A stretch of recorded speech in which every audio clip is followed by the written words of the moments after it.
Dieu dit, le Seigneur Jésus que j'ai rencontré là, c'est lui la vérité. Alléluia. C'est lui le chemin, c'est lui la vie, c'est lui la vérité. Yes. C'est lui qui peut sauver quelqu'un. Si vous n'avez pas Jésus, vous allez périr dans l'enfer. Moi-même, j'étais une musulmane pratiquante, dévouée, qui a accepté de se consacrer à Allah depuis mon bas âge. Je n'ai même pas ouvert le Coran. Voilà une voix tout paisible, toute tranquille, qui me dit que avant de rentrer dans la prière, avant de prier, de dire que la prière que je suis en train de faire, je la fais pour le Dieu d'Abraham, parce que je crois au Dieu d'Abraham, au Dieu d'Isaac, au Dieu de Jacob, au créateur de la terre et des cieux, celui qui m'a créé.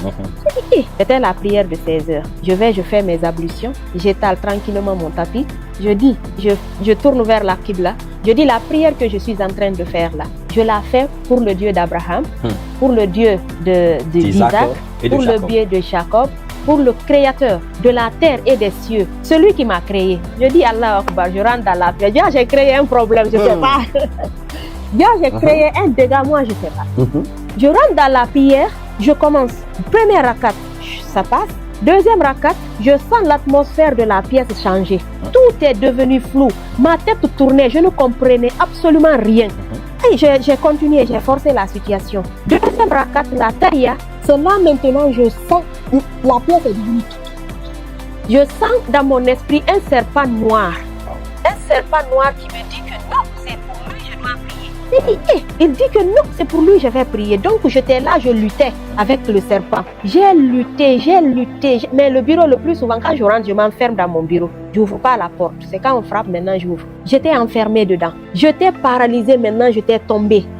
Donc, cette déclaration que tu as faite en disant « Je fais cette prière au nom de Dieu d'Abraham, Dieu d'Isaac, Dieu de Jacob, le créateur du ciel et de la terre. » Pour la première fois, tu sens maintenant un esprit qui se manifeste, qui te dit que tu ne dois pas prier au nom de ce Dieu, mais que tu dois prier en son nom. Oui. Là, il y a un combat spirituel qui a commencé. Oui. J'ai pris conscience, j'ai dit, il faut que moi-même je cherche Dieu. J'ai dit, moi personnellement, je vais chercher Dieu. Je vais chercher Dieu de tout mon cœur, de toutes mes forces. Je me suis mise à la tâche. Je ne parlais plus d'Allah, je ne parlais plus de... Tu as mis les deux côtés. J'ai mis tout de côté. Voilà. Maintenant, moi, je suis pour devenir neutre, pour chercher la vérité de façon neutre. De façon neutre. Très bien. Là, maintenant, moi, je me suis focalisée sur le Dieu d'Abraham, le Dieu d'Isaac. Au moins, tu sais que ça existe. Ça existe. Maintenant, où est-ce qu'il se trouve des deux côtés là? Il se trouve où? Très bien. Et je sais que toutes les religions reconnaissent que le Dieu d'Abraham, le Dieu d'Isaac, le Dieu de Jacob, c'est lui qui a créé la terre et les cieux. Donc moi, maintenant, tu veux le connaître maintenant. Je veux connaître ce Dieu. Tu as commencé par parler de Jésus autour de toi. Partout où je partais, finalement, maintenant, je parlais du Seigneur Jésus. Je ne parvenais pas à me retenir. Tu parles maintenant de Jésus avec assurance. Avec assurance. Yes. Avec assurance. Il y avait un qui me disait, mais attends, toi qui nous prêchais Allah ici, si l'heure de la prière arrive, tu es la première à te lever pour prier. Comment toi tu peux nous prêcher le Seigneur Jésus-Christ? Parce que tu as croisé Jésus. Tu as prié Allah pendant toute ta vie sans jamais le croiser. Mais tu as demandé maintenant et Jésus s'est présenté à toi. Donc tu parles de Dieu que tu connais désormais.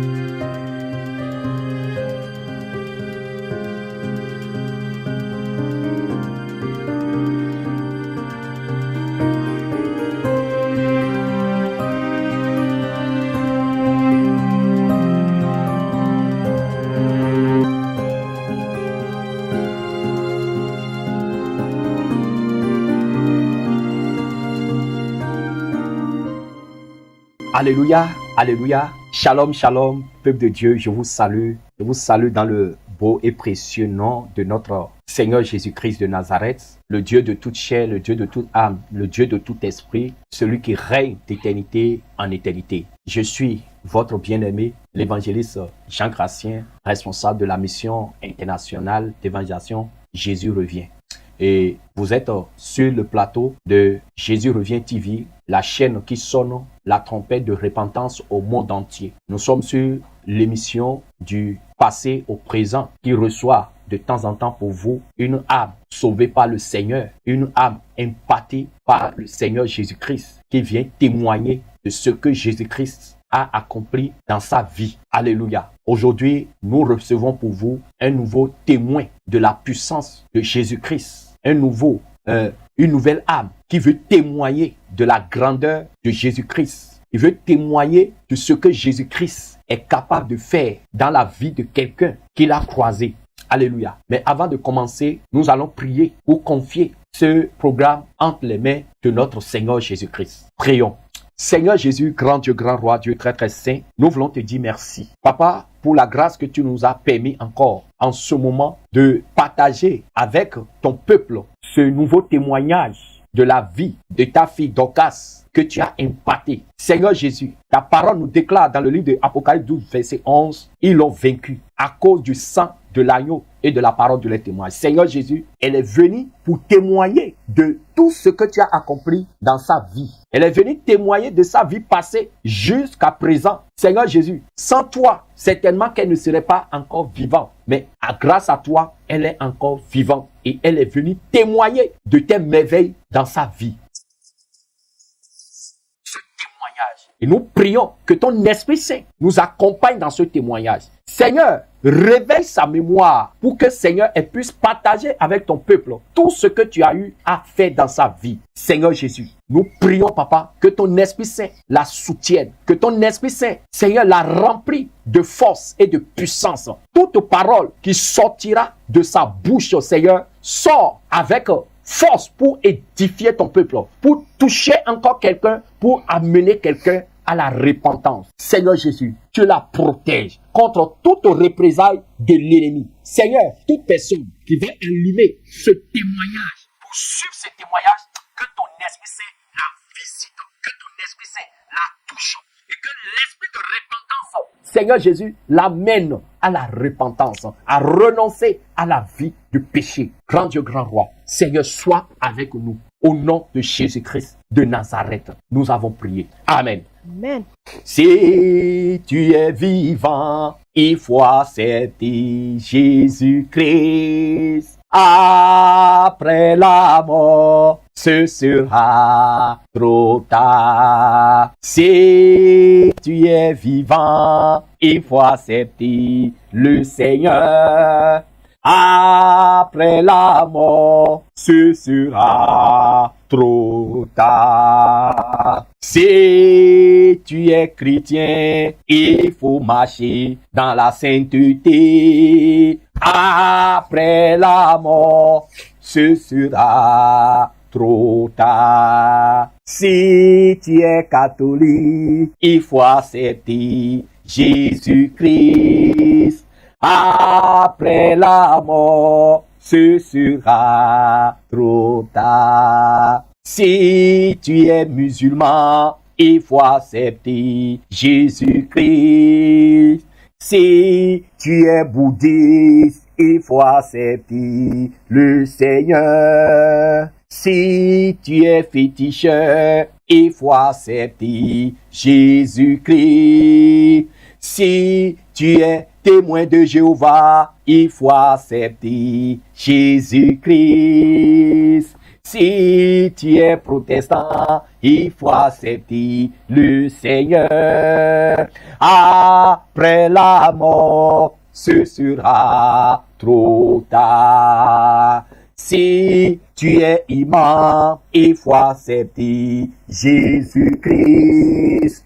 Si tu es marabout, il faut accepter le Seigneur. Si tu es Hunonga, il faut accepter Jésus-Christ. Après la mort, ce sera trop tard. Si tu es voleur, il faut accepter Jésus-Christ. Si tu es drogué, il faut accepter le Seigneur. Si tu es prostituée, il faut accepter Jésus-Christ. Après la mort, ce sera trop tard. Si tu es sorcier, il faut accepter Jésus-Christ. Si tu m'entends, il faut accepter le Seigneur.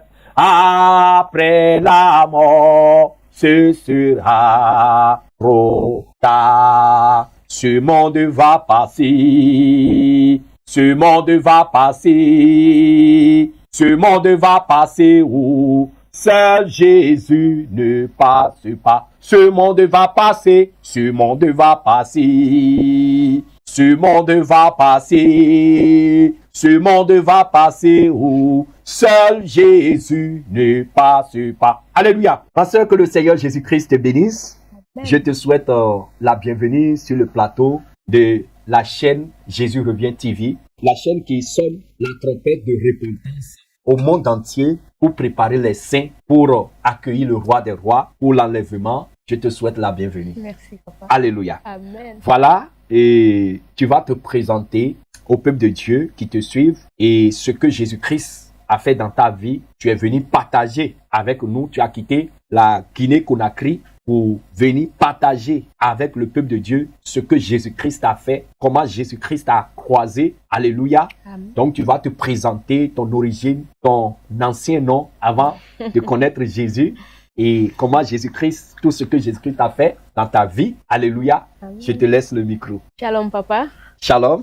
Shalom aux millions d'auditeurs qui nous suivent actuellement à travers le monde. Amen. Via la chaîne Jésus revient TV. Amen. C'est pour moi vraiment un honneur d'être devant vous ce soir Oui. pour vous parler du Seigneur Jésus, le roi des rois, le Seigneur des seigneurs, l'alpha et l'oméga, le commencement et la fin de toutes choses. Alléluia. Il est Dieu, Alléluia. il est Dieu, il est merveilleux. Alléluia. Je lui rends toute la gloire. Je m'appelais, avant j'étais Aïssatou Bah, mais j'étais musulmane. Mais aujourd'hui, je suis morte avec ce nom et j'ai ressuscité avec le Seigneur Jésus-Christ, avec le nom Dorcas de Jésus. Je Alléluia. suis baptisée dans le nom suprême de Jésus-Christ de Nazareth. Alléluia. Avant de commencer, je voudrais vraiment remercier le Seigneur Jésus pour sa grâce dans ma vie, Amen. dans la vie de mon époux, parce que la grâce, c'est une faveur imméritée. Je n'ai rien payé pour mériter cette faveur. Donc vraiment, je remercie le Seigneur Jésus-Christ au fond de mon cœur. Je remercie également toutes les personnes qui ont contribué à ma délivrance. Depuis que je suis venue en Christ jusqu'à ce jour, je remercie tous les hommes de Dieu qui vraiment se sont donnés corps et âme pour m'assister. Je remercie aussi mon mari qui a été un soutien pour moi. Pendant que tout le monde me critiquait, pendant que tout le monde me condamnait, pendant que tout le monde me rejetait, ma propre famille me jugeait, il a été le seul à me tenir dans ses bras, à me protéger, à m'écouter. Vraiment, je prie que le Seigneur lui bénisse abondamment. Alléluia. Que le Seigneur lui fortifie. Moi, aujourd'hui, c'est ma famille qui me persécute, mais lui, il a deux persécutions. Il y a ma famille qui dit que c'est lui qui m'a fait sortir dans l'islam. Et il y a aussi sa propre famille qui lui combat. Donc vraiment, partout où vous êtes, je prie que le Seigneur vous fortifie, Alléluia. qu'il vous bénisse abondamment. Et je vous suis vraiment reconnaissante pour tout votre soutien. Alléluia. Maintenant, je vais commencer Oui. avec votre permission, Voilà. le témoignage qui nous réunit ce soir. En fait, depuis mon bas âge, j'ai décidé de me consacrer à... D'abord, tu es né de parents musulmans 100%, toute la famille musulmane, Oui, ton père, ta mère, tes frères, tes soeurs, tout le monde, Musulman. l'islam, oui, dans l'islam. oui, Voilà, donc c'est dans ça que tu es né. oui. Ok, Donc, comme le disait tout à l'heure l'homme de Dieu, je suis issue d'une famille totalement musulmane. Mon papa, il est musulman et l'âge de titre. Ma maman, elle est musulmane. Moi-même, j'étais une musulmane pratiquante, dévouée, qui a accepté de se consacrer à Allah depuis mon bas âge. Sur ce, je me suis faite violence à telle sorte que tout ce que Allah demande, je le fais. J'ai décidé de rester vierge jusqu'au mariage. J'ai décidé de ne pas aller chez les marabouts ni chez les féticheurs. J'ai décidé de prier à la lettre de jeûner, de faire le maximum tout ce que Allah demande et d'abandonner tout ce que il a prohibé. Donc, j'étais une musulmane vraiment attachée à l'islam. Quand on parle des musulmans, nous savons qu'il y en a de plusieurs catégories. Je veux savoir un peu de quelle catégorie tu es. On voit certaines femmes musulmanes qui se voilent complètement le visage et je veux savoir un peu, il y a d'autres qui ne voilent pas totalement le visage. Oui, au fait, moi je suis de la catégorie qui ne voile pas son visage, mais qui se couvre juste voilà, la tête et qui laisse juste les mains et les pieds sortir. D'accord. Donc j'étais de cette catégorie de musulmans. Donc je suivais vraiment l'islam. Au fil du temps, je ne comprenais pas. J'ai fini les études universitaires, mais malgré que j'étais dévouée à Allah, mes copines se mariaient, mes jeunes sœurs se mariaient, tout le monde se mariait. Je me disais, mais bon, qu'est-ce qui ne va pas? Pourquoi pas moi? C'est là maintenant, j'ai dit à ma maman que vraiment c'était pas normal. Donc, comme j'aimais beaucoup l'islam, j'ai décidé de ne pas aller chez les marabouts ni chez les féticheurs. J'ai préféré donc qu'on parte chez les oustas, c'est-à-dire ceux qui lisent le Coran sur les gens. Une fois là-bas, je me suis manifestée. C'était devenu maintenant quelque chose de très difficile. Je tombais à tout moment. Je tombais à tout moment. Donc, tu es allé chez les oustas pour te faire délivrer ou bien quoi? Tu cherches une solution pour ta vie, pour ton mariage bien. Comme maintenant, ça n'allait pas dans ma vie, j'ai préféré trouver une solution. Mais ne pas aller chez les marabouts. J'ai préféré consulter Allah. Parce que c'est lui le Dieu Tout-Puissant. C'est lui, selon ce que je pensais. Du coup, je suis allée avec ma maman chez ses oustas. Une fois chez ses oustas, il a fait ses incantations, je suis tombée. Après, il a dit qu'il pourra me guérir. Quand il a dit qu'il peut me guérir, j'ai dit d'accord. On a demandé à combien il peut faire le traitement. Il a donné le prix 1 million et quelques. On a commencé le traitement. Sauf que à chaque fois qu'on faisait le traitement, c'est comme si on augmentait le nombre de démons à moi. C'était devenu très difficile. Il récitait le Coran sur toi avec des rituels et tout ça. Oui, c'est le Coran qu'il récitait. Donc, avec ça, chaque fois maintenant, ça devenait plus... Toi, tu te sentais de mal en pire. Voilà, je me sentais de mal en pire. Au moins, avant, je ne tombais pas. Mais depuis que nous avons fait cette pratique, maintenant, je pouvais rester comme ça. Je deviens immobile. Je tombe. Du coup, comme chaque fois ça empirait, lui-même, il nous a dit que vraiment, il ne peut plus. Que le démon qui est là, il est trop puissant. Ma maman et moi, on s'est tournés chez les marabouts. Chose que je n'ai jamais aimée. Mais je l'ai fait. Et les marabouts aussi utilisent le Coran. Oui. Ok. Donc, mais là, on avait à lever des sacrifices de bœufs, de moutons, de chèvres, tout ce que vous connaissez avec des plats. Mais ce que les marabouts font aussi, c'est au nom du Allah. Oui. Eux, ils travaillent au nom du Allah. Oui. Pourquoi tu ne voulais pas aller du côté des marabouts? Oui, parce que, comme je vous l'ai dit au début, j'étais consacrée à Allah. Je ne voulais pas du tout qu'il y ait quelque chose de moi qui va offenser Allah. Allah, ok. Je voulais vraiment être avec lui. C'est pourquoi dès que j'ai eu le problème, je me suis tournée directement vers lui. Okay. Donc on est parti chez les marabouts, ça n'a pas marché. Du coup maintenant, un jour, on a appelé une femme qui est à Kankan. Elle nous a dit que vraiment il y a un monsieur ici. Lui, il est bien. Donc je me suis déplacée, je suis allée chez ce monsieur. Quand je suis allée à Kankan, ce monsieur il a fait ses rituels, il a dit que ça a marché. Là aussi des sacrifices comme toujours. On a enlevé ces sacrifices. Je suis rentrée à Conakry. Une fois à Conakry, il m'a dit que le même mois que je rentre, je vais me marier. Et ainsi dit, ainsi fait. Je suis venue seulement. J'avais une amie à l'université. J'avais pas l'habitude de causer avec elle, mais comme ça, j'ai pris désir d'échanger avec elle. J'ai échangé avec ma copine. Elle m'a directement proposé un homme. Elle m'a dit que tu es mariée. Je l'ai dit que oui. Pour un début, j'ai dit que j'étais mariée parce que là, je ne voulais pas lui dire que vraiment je suis pas mariée à mon âge, étant donné qu'elle est mariée, elle a même 3 enfants. Du coup, maintenant, elle m'a dit d'accord, j'ai 2 personnes ici qui veulent se marier. La première personne, elle a ses papiers, elle travaille, elle est docteur. La deuxième personne, elle n'a pas de papiers, elle vient de perdre son travail. Donc, tu choisis lequel? Moi, j'ai dit je choisis celui qui n'a pas de papiers, celui qui ne fait rien. Je préfère ce dernier. Du coup, le mariage s'est fait facilement. Dans le mois de Ramadan, le 25, si j'ai bonne mémoire. Après le mariage, tout allait bien. Seulement que l'esprit maintenant venait persécuter mon mari. À chaque fois, il voyait que l'esprit me tourmentait. Il m'a appelé, il a dit, ah, tu as un problème? J'ai dit, non, non, moi je n'ai aucun problème. Il m'a dit que non, qu'il y a un problème. J'ai dit, non, je n'ai pas de problème. J'ai pas voulu dire que j'ai un problème parce que j'aime beaucoup mon mari, je ne veux pas le perdre. Du coup, maintenant, il a dit, d'accord, il a appelé un de ses cousins qui était à Zérekore. Il a dit que va chez les marabouts, ben, je sais pas, chez les féticheurs, pour voir qu'est-ce qui ne va pas. Depuis que j'ai épousé ma femme, non seulement ma condition de vie est devenue régressive, c'est détériorée, mais aussi, je ne comprends rien. Je la vois chaque fois en rêve, on la persécute, on la fait du mal. Du coup, c'est là, le monsieur là a dit le cousin de mon mari a dit que non, je viens de rencontrer un homme de Dieu, un Konyanké qui était musulman, mais qui est devenu aujourd'hui chrétien. Donc, je ne consulte plus ces genres de choses. Il a dit à mon mari, ah, d'accord. Donc, et ce monsieur, vraiment, il est puissamment utilisé par le Seigneur. Du coup, mon mari, sage qu'il est, il m'a dit finalement que c'est lui qui a le problème. Il voudrait que je parte à Zérekore pour voir. Mais il n'a pas voulu me dire que c'est à l'église parce qu'il sait que s'il me dit ça, je n'allais pas accepter. Mais finalement, il m'a dit que c'est à l'église. J'ai dit, yeah, j'ai dit tout sauf ça. J'ai dit, moi, mes pieds là ne vont jamais toucher une église. Ça, on ne peut pas négocier ça. Mais il a dit que vraiment qu'il souffrait. Donc vraiment, si je ne l'aide pas, ce n'est pas bien. J'ai pris pitié. J'ai dit d'accord. Je suis allée couper le billet. Sauf que quand je suis allée couper le billet, la voiture que nous avons prise, la voiture est tombée en panne. Oui, la voiture ne fonctionnait pas. Mais quand même, on s'est battu jusqu'à ce que je suis allée à Zérekore. Depuis Conakry jusqu'à Zérekore, je suis en train de demander pardon à Allah.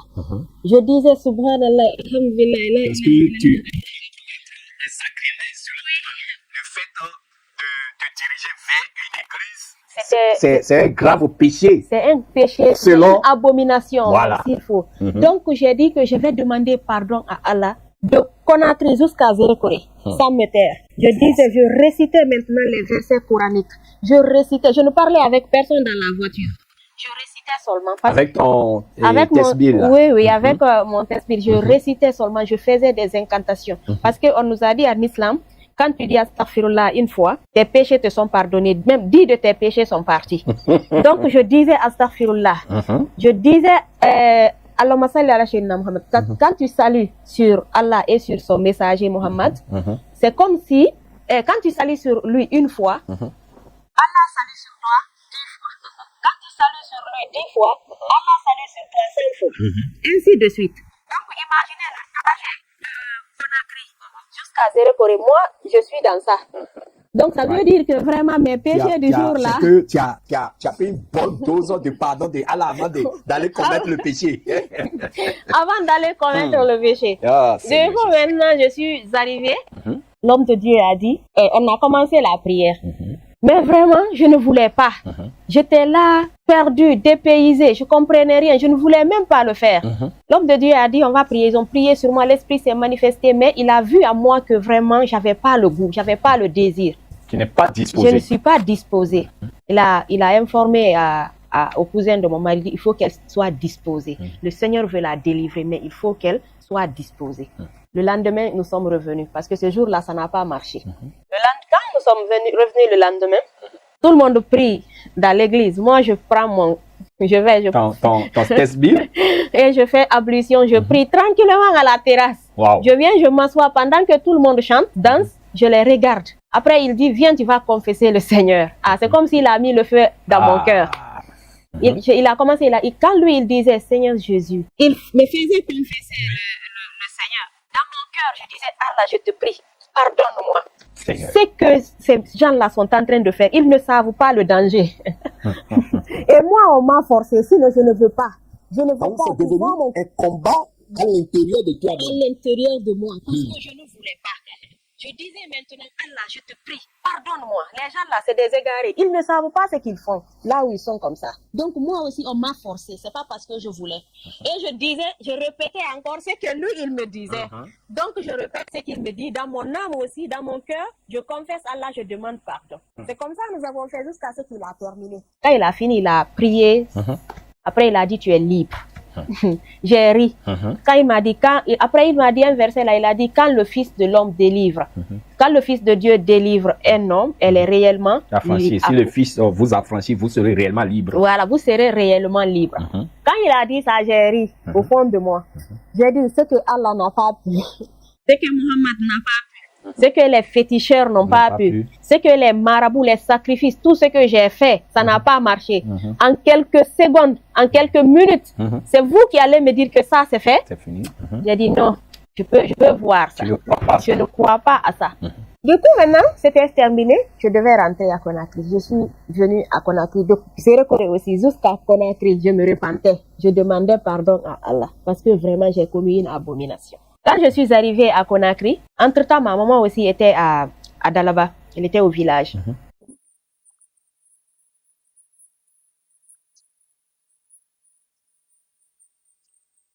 C'était comme s'il y avait une charge qui était à moi, mais qu'on a ôtée. J'étais... Pour la première fois, tu as senti que quelque chose s'est passé. Oui. Malgré que tu n'as pas accepté, tu n'as pas cru à tout ce qui s'est passé, tu n'étais pas disposé, mais quand on a prié pour toi au nom de Jésus, tu as commencé par sentir que quelque chose a commencé par changer. C'était comme s'il y avait une charge. Avant, quand je me couchais, je me réveillais avec des douleurs. J'étais fatiguée, mais après cela, je me réveille, je suis relaxée, comme si tout va bien. Mais je n'ai pas été pressée. C'est ma maman qui revient maintenant du village. Elle me dit, elle dit, je suis allée chez un marabout. Je l'ai regardé, elle a dit, le marabout là m'a dit que tu es délivré, tu n'as ni démon, ni sorcier, ni rien, que tu es libre. Le même jour qu'elle m'a dit qu'elle est partie chez le marabout, c'est le même jour le pasteur là m'a dit la même chose. Du coup, j'ai dit, donc ce que le monsieur là m'a dit, il disait la vérité. J'ai dit, d'accord. Mais finalement, ma maman, quand je lui ai dit que c'est à l'église j'étais partie, elle n'était pas contente. Elle était enflammée de colère. Du coup, là, j'ai su que vraiment, là, j'ai compris que ce que j'ai fait là, je ne dois plus refaire la même chose. J'ai laissé l'église, j'ai continué ma vie païenne. J'ai continué l'islam comme avant. D'ailleurs, j'ai redoublé d'efforts parce que je sais que j'ai chuté. Donc, il fallait que je me rachète. Il fallait que je me rachète. Là, maintenant, je priais doublement. Je faisais mes zikrs. Je pouvais passer toute une journée enfermée dans ma chambre en train de faire les zikrs. Tellement que j'étais dévouée. Je lisais le Coran. Dès le travail, je pars directement. Je lis le Coran, je rentre à la maison. C'est comme ça s'est passé. Donc, les temps sont passés. Je suis restée toujours comme ça. Je suivais ma religion musulmane tranquillement. Jusqu'à un jour, à la veille du mois de Ramadan. Vous savez, pour tout musulman, à la veille du mois de Ramadan, tu fais ton bain de purification. Tu te prépares pour accueillir ton Dieu. Du coup, j'ai fait cela très bien. Le matin, je suis allée au boulot. Sauf que quand je suis allée au boulot, j'ai fait les travaux que je devais faire, tout ce que administrativement c'était fini. J'ai dit maintenant, je vais prendre mon Coran. Comme demain c'est le Ramadan, il faut que je lise un peu. Il faut que je lise un peu le Coran pour accueillir bien Dieu.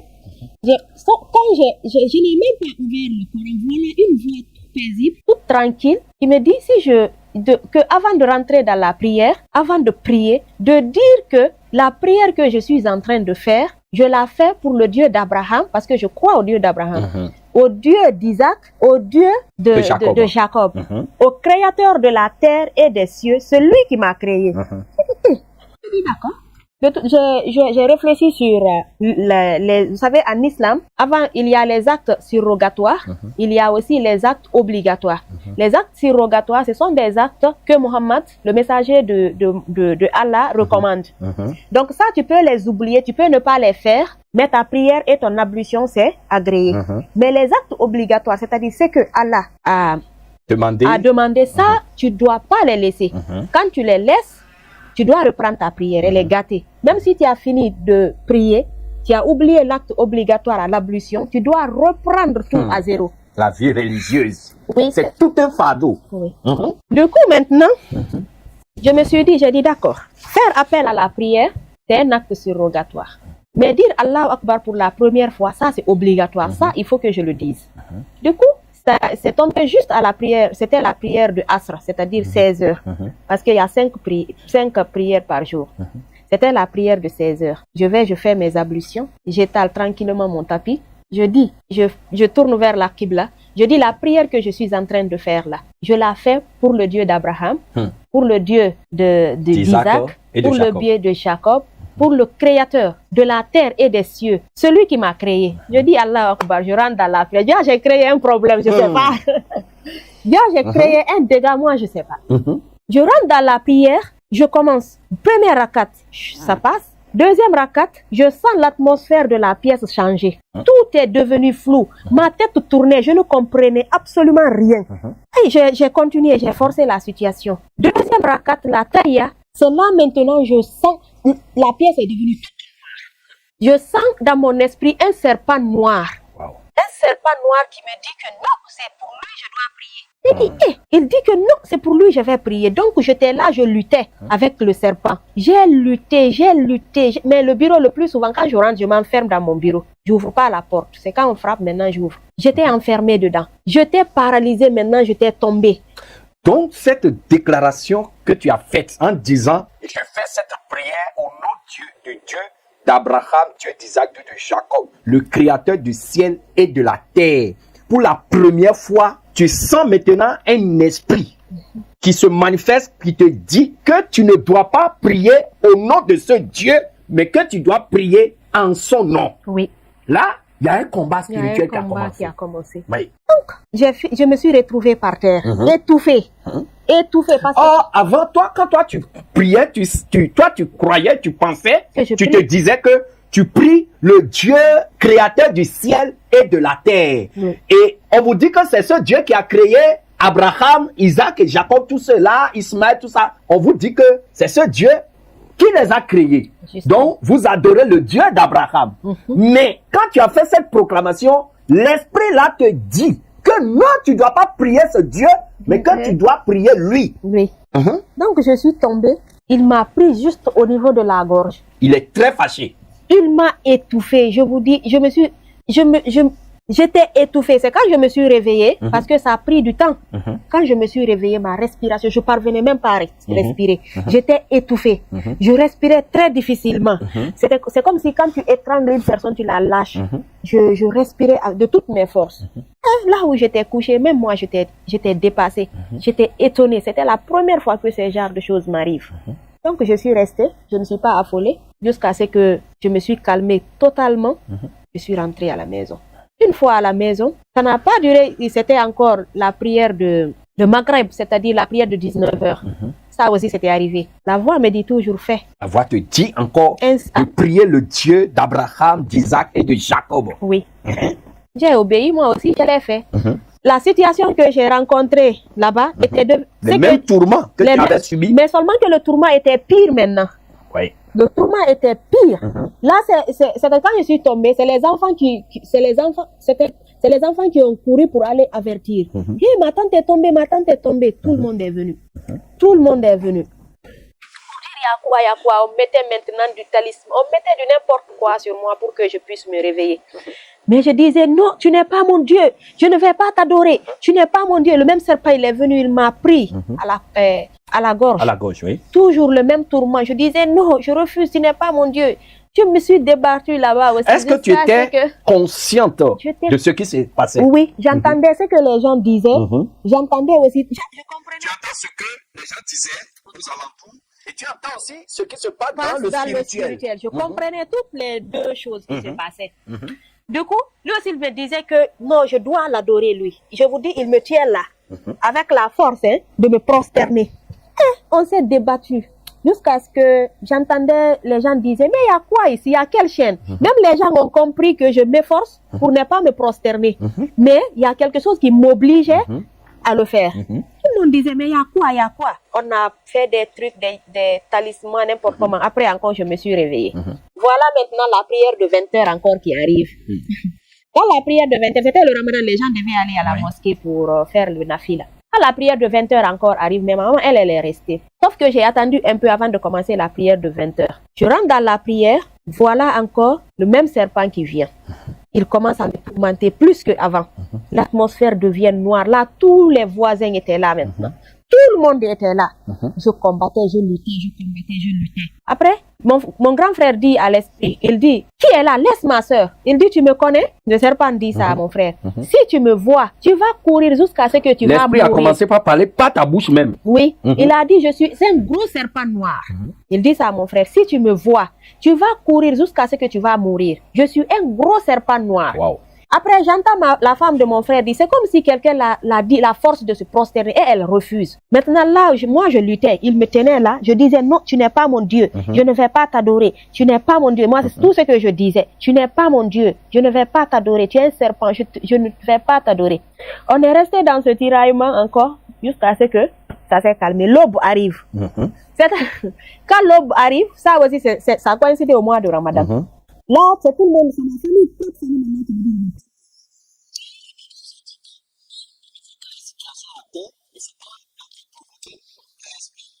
De ne pas prier. J'ai dit, là où je suis censée être protégée, vous me dites de ne pas prier, étant donné que la prière, le jeûne, les deux choses font partie des piliers de l'islam. C'est les piliers de l'islam. J'ai dit, alors là, ça, c'est devenu compliqué. Voilà. Je veux rappeler au peuple de Dieu que ce serpent qui est intervenu pour la tourmenter parce qu'elle a commencé par prononcer le nom du vrai Dieu, le Dieu d'Abraham, le Dieu d'Isaac, le Dieu de Jacob, le Dieu créateur du ciel et de la terre, qui est différent de Allah, bien sûr. Ce même serpent qu'elle a vu, qui la torture, qui la tourmente, ce même serpent, dans le témoignage de la sœur Raïssa, que nous avons tourné en 2020, le Seigneur lui a montré le même serpent à la Mecque, qui roulait autour de la Kaaba. Dans le témoignage de notre fille Rebecca du Niger, le Seigneur lui a montré le même serpent. Alléluia. Donc, la parole de Dieu dit, au témoignage de 2 ou de 3 personnes, une chose est vraie. La sœur Raïssa de la Côte d'Ivoire a parlé du même serpent que le Seigneur lui a montré à la Mecque.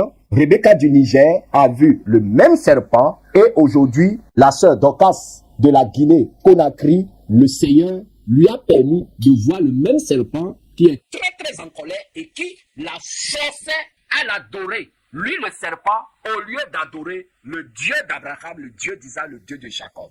Alors elle a toujours adoré Allah en pensant qu'elle adorait déjà le Dieu d'Abraham, le Dieu d'Isaac, le Dieu de Jacob, le Dieu créateur du ciel et de la terre. Mais quand il a l'Esprit de Dieu lui a demandé de prononcer ça pour voir ce qui va se passer. Quand il a commencé à prononcer ça, il y a eu une guerre spirituelle, un affront. Et l'esprit de serpent qu'elle adorait, en pensant qu'elle adorait le véritable Dieu, cet esprit est fâché et commençait par la tourmenter. Donc je vous fais ce résumé pour que vous captez bien ce qu'elle a vécu. Alléluia. Continue.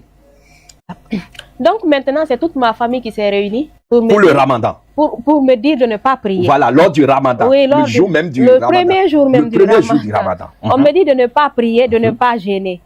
Or, on nous avait dit quand on était un peu petite en islam que même si tu es en ablution, les esprits mauvais ne s'approchent pas de toi. Normalement. Normalement, oui. Maintenant, comment je peux être dans la prière et que je sois tourmentée? Donc, ça a commencé à résonner dans ma tête. J'ai dit, ah, d'accord. Mais comme on m'a supplié, tout le monde est venu me demander pardon, ne gêne pas, ne prie pas. Ça me faisait rire d'ailleurs. J'ai dit, non, moi je vais prier. Je vais prier, je vais gêner. Mais après, ils ont envoyé le café. J'ai pas pu gêner, j'ai laissé les gens. Parce que vous savez, chez nous, dans notre concession, mon papa a construit de telle sorte qu'il a fait une maison où tout le monde vient apprendre le Coran. Les gens viennent apprendre le Coran chez nous. J'ai appelé le oustaz là, je l'ai demandé, j'ai dit, est-ce que quelqu'un peut gêner sans prier? Il a dit que non, que toi, ton cas là où tu es là. Et puis un oustaz, il me dit, là où tu es là, il faut attendre d'abord. J'ai dit, oustaz, comment ça? Il me dit, non, attends d'abord. J'ai dit, d'accord. J'ai prié encore à l'autre, la même chose, c'est je reste comme ça, 14h arrive, je dois prier. À chaque fois que je dois prier, tout le monde est inquiet. Parce qu'on sait ce qui va se passer. Eux, ils ne savent pas qu'est-ce qui se passe. Mais moi, tu sais. Moi, je sais ce qui se passe. Et maintenant là, qu'est-ce que ma maman fait et ma soeur? Je prie, je dis la même chose à 14h, mais je tombe pas. Je suis pas tombée. Du coup, la même voix me dit, demande à ta sœur et à ta maman qu'est-ce qu'ils ont fait. Je demande à ma sœur, j'ai dit, mais attends, qu'est-ce que vous avez fait? Elle dit, non, on est parti voir un marabout, il nous a donné quelque chose. C'est comme s'ils sont partis dire à l'esprit que non, elle t'appartient, laisse-la, elle est en train de faire, renforcer l'alliance, si je vous le permettez. Très bien. Voilà. Du coup, maintenant, je ne suis pas tombée. Quand je leur ai demandé, ils ont dit que non, on est parti comme quand on te donne, tu n'aimes pas mettre sur ton corps, on a mis dans ton eau de bain. C'est pourquoi. J'ai compris que là, vraiment, ils m'ont freiné dans ce que Dieu voulait me montrer. C'est que Dieu voulait vraiment me montrer. Donc, on s'est limité là. J'ai continué toujours j'ai continué le jeûne finalement. Oui. J'ai continué, comme je ne tombais plus, je priais, je ne tombe pas. J'ai continué le jeûne, j'ai continué la prière. Maintenant, après le Ramadan, ils sont allés rassurer l'esprit pour renforcer l'alliance avec l'esprit, pour supplier l'esprit pour dire que non, de ne plus te torturer parce que quel que soit ce qui arrivera, que tu lui appartiens. Oui. Donc même si tu fais n'importe quoi, tu lui appartiens. Donc ils ont fait des et sacrifices. moi-même, j'ai mis sur mon corps Voilà. la preuve que vraiment je l'appartiens. Voilà. Et moi, c'était sans mon consentement parce que je ne savais pas. Voilà. Du coup, maintenant, je prie, je tombe pas, je jeûne, tout va bien. J'ai continué le jeûne jusqu'après le mois de Ramadan. Après le Ramadan encore, voici une autre. Dieu, il est vraiment merveilleux. Alléluia. Après le Ramadan, c'est moi qui me lève encore, je vais à l'église. Je vais à l'église, je m'assois tranquillement. Je vois les gens danser, je vois tous les gens comme avant, je voyais. Là où j'étais assise, je dis, mais bon Dieu, qu'est-ce qui m'amène même ici? Pourquoi je suis là? Pourquoi je suis là? Regarde, je suis dans une maison des égarés. Et je suis assise, hein. Je dis dans mon cœur, je suis dans la maison des égarés. Tu ne sais pas ce qui t'a amené là et en même temps, tu te moques. Je me moque carrément. Voilà. Je dis, ils dansent devant leurs enfants. Ils disent que... C'est à chacun danser, chacun... Et nous, vous savez, en islam, il n'y a pas ça dedans. Tu danses pas. Donc, en réalité, c'est cette concession que vous avez des chrétiens. Quand vous voyez les chrétiens en train de louer, en train de danser et tout ça là, pour vous, c'est des égarés, des gens qui ne connaissent pas Dieu, des gens qui ne croient pas en Dieu parce qu'ils n'adorent pas Allah. Oui. Du coup, maintenant, je les ai vus, chacun était dans son mouvement. Moi, j'étais assis, je les regardais. Après, ça n'a pas pris quelque temps. J'entends l'homme de Dieu dire que Dieu est là. Que le Saint-Esprit est là. C'est ce jour que j'ai entendu parler, on a dit Saint-Esprit. Pour la première fois, c'est le jour-là que tu as entendu parler du Saint-Esprit. Oui, j'avais entendu, mais ça me traversait parce que je n'étais pas concentrée. À Zérekoré, il parlait, mais vraiment, je ne comprenais rien. Mais ce jour-là, j'ai su qu'il y a quelque chose qu'on appelle Saint-Esprit. Après, il a dit le Saint-Esprit, gardez le silence. Dieu est parmi nous. Dieu est parmi nous. J'ai dit, j'ai ri. J'ai dit, comment tu veux voir à quoi ressemble ce Dieu-là? Je pensais que Dieu va... Tu veux voir le Dieu des chrétiens? Oui, je veux voir le Dieu des chrétiens. Je me suis dit, mais bon Dieu, comment le Dieu peut être là? Après, j'ai dit, d'accord, j'ai fait une prière au fond de moi. J'ai dit, Dieu d'Abraham, Dieu d'Isaac, Dieu de Jacob, créateur de la terre et des cieux, mon créateur, si tu es là, si réellement tu es là, je veux que tu me touches.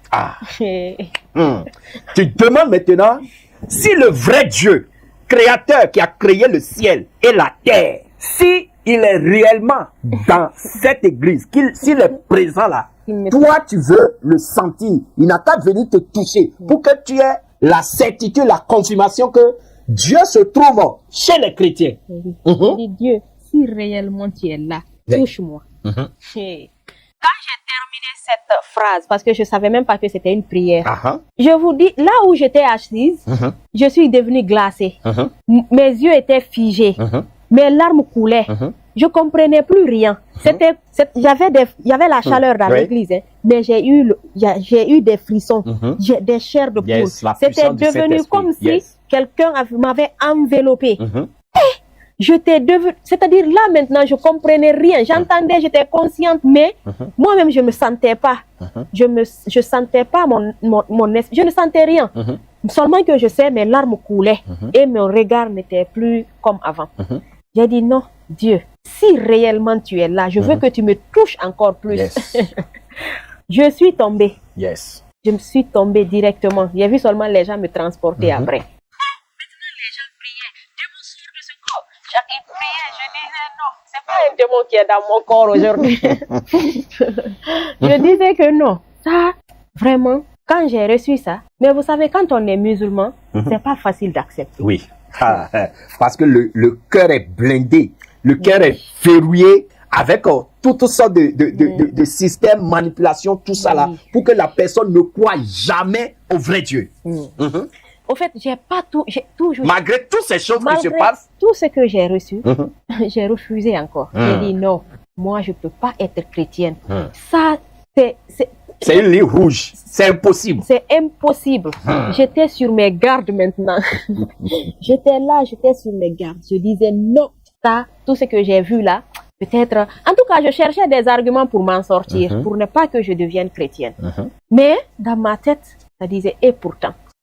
Mais je banalisais. Je suis retournée toujours, j'ai continué à prier, à demander comme Allah le veut, quoi. C'est pas facile, c'est difficile pour un musulman. Imaginez, tu es né dedans. Tu as grandi dedans, tu as vu tous tes parents dedans.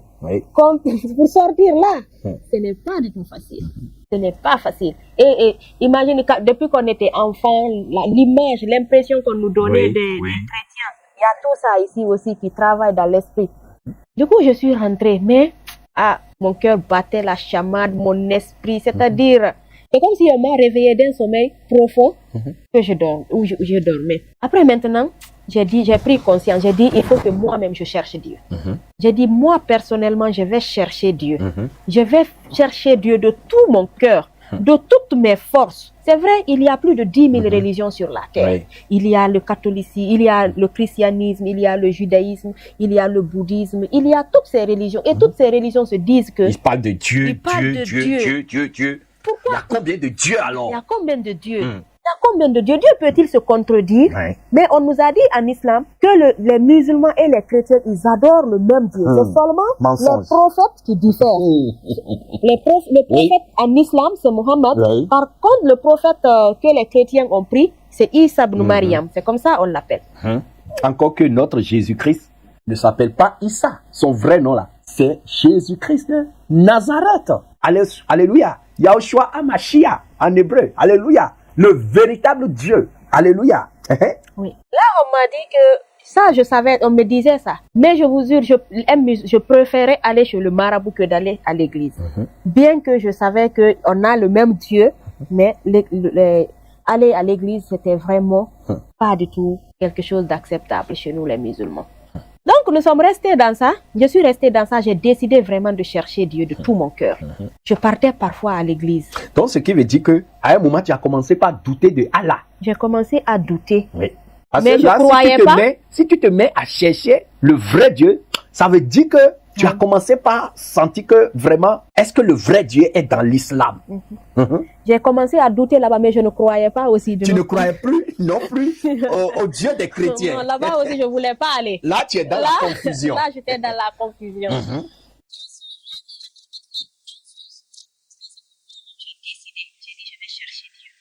Il y a plus de 10 000 religions. Il y a tout ça. Chacun dit qu'il adore Dieu. Est-ce que Dieu peut se contredire? Point d'interrogation. J'ai lu le Coran. Je sais que dans le Coran nous a dit de croire à l'Injil, c'est-à-dire à l'Évangile, de croire à la Torah, c'est-à-dire... Vous voyez la manipulation. Le même Évangile qui combat de toutes leurs forces là, dans leur Coran, on leur demande de croire à ça. Mais de combattre en même temps ceux qui croient à l'Évangile, ceux qui pratiquent l'Évangile, ils combattent de toutes leurs forces ceux-là. C'est ça le système de manipulation dans l'islam. Et de croire aux Zabour, c'est-à-dire les psaumes de David. Et dans le Zabour... Encore que les psaumes de David magnifient le Dieu des chrétiens, c'est-à-dire Jésus-Christ de Nazareth. Donc, j'ai lu ça, j'ai vu que... Et il y a un passage où on a dit où l'ange de l'islam, Gabriel de l'islam, parce que le Gabriel de l'islam maintenant est devenu différent du Gabriel des chrétiens, pour moi quand même. Du coup, maintenant, lui, il avait dit, parce que Mohamed, c'était comme s'il doutait des révélations qu'il recevait. On l'a dit, donc, Gabriel l'a dit, donc, va demander aux gens du livre. Voilà. Et les gens du livre, ce sont les chrétiens. J'ai dit, mais pourquoi on va dire à ce dernier de partir demander aux gens du livre? Je n'ai rien dit. J'ai continué toujours à fouiller. Je lisais. Donc Mahomet même là, il devait venir à Christ pour sonder si les choses qu'il recevait de Dieu, soi-disant-il, étaient vraies. Et effectivement, s'il était venu consulter les chrétiens pour demander les chrétiens, est-ce que ce que je reçois là, ça vient de Dieu là? Je suis sûr qu'il allait se convertir en Christ. Parce que là même lui, il doutait finalement, c'est dans le Coran. Voilà. Il doutait jusqu'à ce qu'on l'a dit, va demander aux gens des livres. Du coup, maintenant, moi, je me suis mise à chercher Dieu de tout mon cœur, de toutes mes forces. Comme on m'a dit que le Dieu de la Bible, c'est le même Dieu du Coran, j'ai commencé à comparer. Dans le Coran, il est écrit que Dieu n'a pas de fils, il n'a pas engendré, il n'a pas été engendré. Vous avez vu? Dans le Coran, en même temps, ils ont dit qu'il y a beaucoup de passages dedans qui n'étaient pas du tout conformes à la Bible. Oui. Il y avait, c'est-à-dire Qui contredit la Bible. Qui contredit carrément la Bible. Et comme je partais à l'église, on m'avait donné le Nouveau Testament. Je lisais ça. Petit là. Voilà, le petit là. Donc, je lisais ça. Je connais déjà le Coran, mais maintenant, je compare. Je compare le Coran à la Bible. Maintenant, la crucifixion, j'ai vu dans le Coran, dans la sourate Nisa, par exemple, la sourate 4, verset 157, si j'ai bonne mémoire. Là-bas, ils ont dit qu'on ne l'a pas tué, on ne l'a ni tué, ni crucifié, on a juste fait, on a envoyé un semblant, une personne qui lui ressemblait. Du coup, dans la Bible, on a dit qu'il a été crucifié. J'ai dit, ça là, c'est pas le même Dieu. Il y a problème. J'ai dit, c'est pas le même Dieu. Maintenant, qui dit la vérité?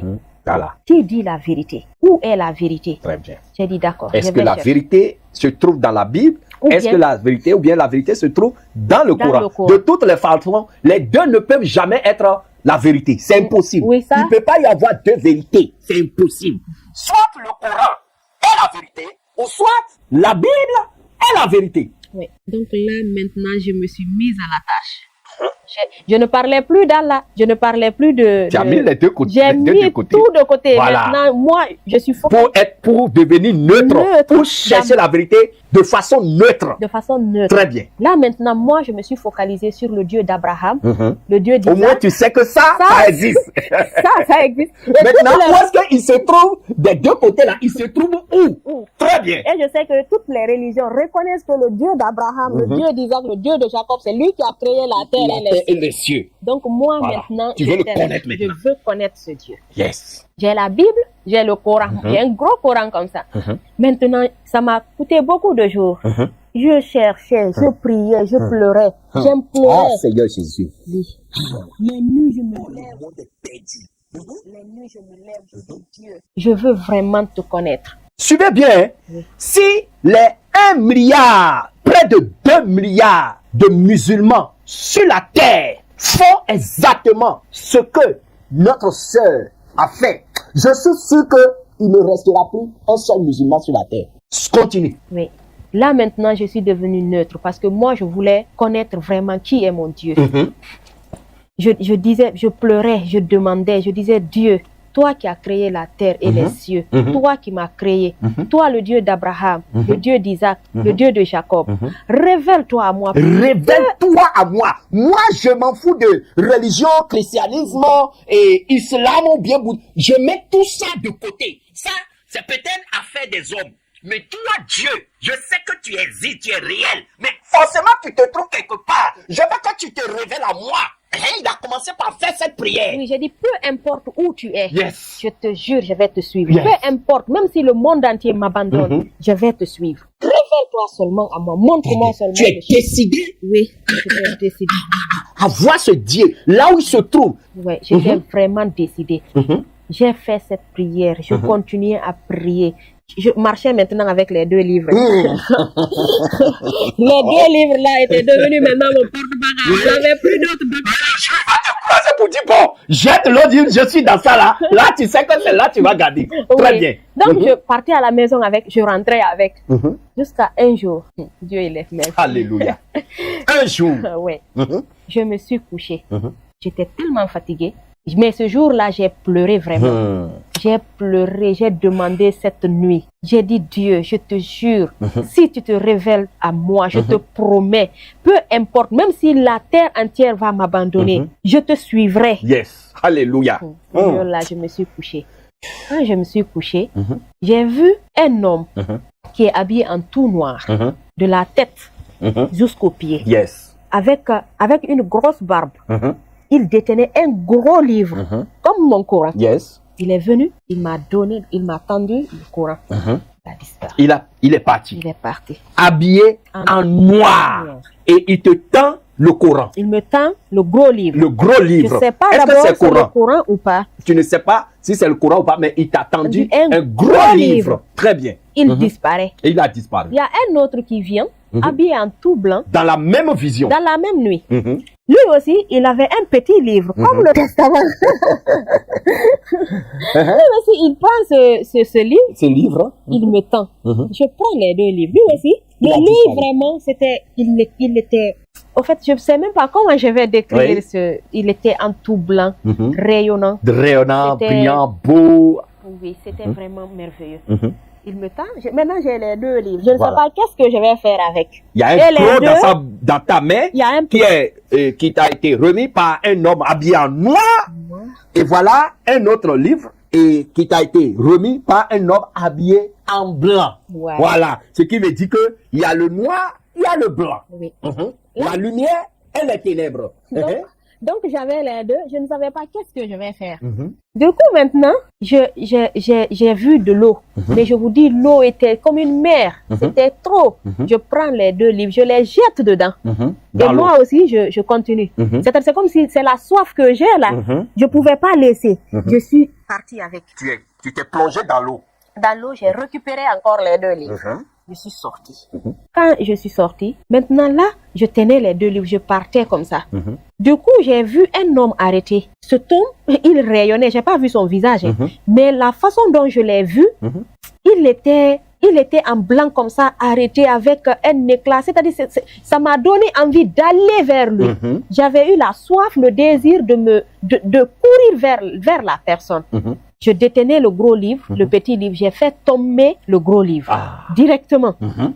Je détenais le gros livre et je Tu as partais. jeté le gros livre. Oui. Mhm. Je- Et il restait maintenant le petit livre dans ta main. Et l'homme était là, il est arrêté. Yes. Je continue directement. Je fonce vers lui. Directement, je m'agenouille. J'ai le petit livre. Après, au fur et à mesure, je fonçais vers lui. On me disait, c'est lui Jésus. Yes. C'est-à-dire, Alléluia. les gens me disaient, c'est lui Jésus. Alléluia. C'est lui, Oh Jésus. Seigneur Jésus. C'est lui Jésus. C'est ça seulement j'entendais. C'est lui Jésus. C'est lui Jésus. Je suis venue maintenant, je me suis agenouillée. Il m'a pris là. Il a commencé à me bénir. Alléluia. Je me suis réveillée. Ouais. Tu as demandé, montre-moi le vrai Dieu. Quand je me suis réveillée, là, je ne pouvais plus. Alléluia. Je ne pouvais plus. J'ai connu la vérité. Yes. C'était fini. Et Yes. j'ai promis de suivre. Yes. Qu'est-ce que je vais faire? Alléluia. Je n'avais que ces deux livres. J'ai informé à mon mari. J'ai dit, moi j'ai vu comme ça. Il a dit, tu as des livres? C'est la question qu'il m'a Oui, posée. il t'a posé. Il a dit, tu as des livres avec toi? Oui. J'ai dit, je n'ai que 2 livres dans la maison. J'ai un petit livre qui est le testament qu'on m'a offert à l'église. Et j'ai mon livre, le Coran.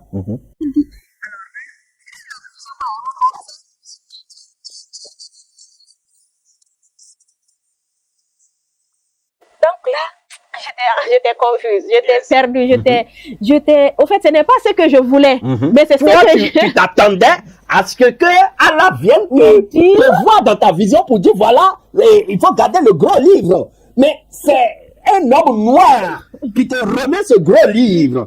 Et à côté, un homme blanc qui te remet un petit livre et tu t'es vu plonger et tu t'es retrouvé maintenant devant cet homme blanc et cet homme habillé en blanc, rayonnant et tout ça. Et avec le petit livre que tu as gardé, Oui. et tu t'es retrouvé à genoux devant lui, devant ton Dieu. Oui. Ah, Seigneur Jésus. Là, j'étais coincée, j'ai dit, ça, j'ai trouvé ce que je cherchais. Ça, c'est une délivrance psychologique, spirituelle profonde.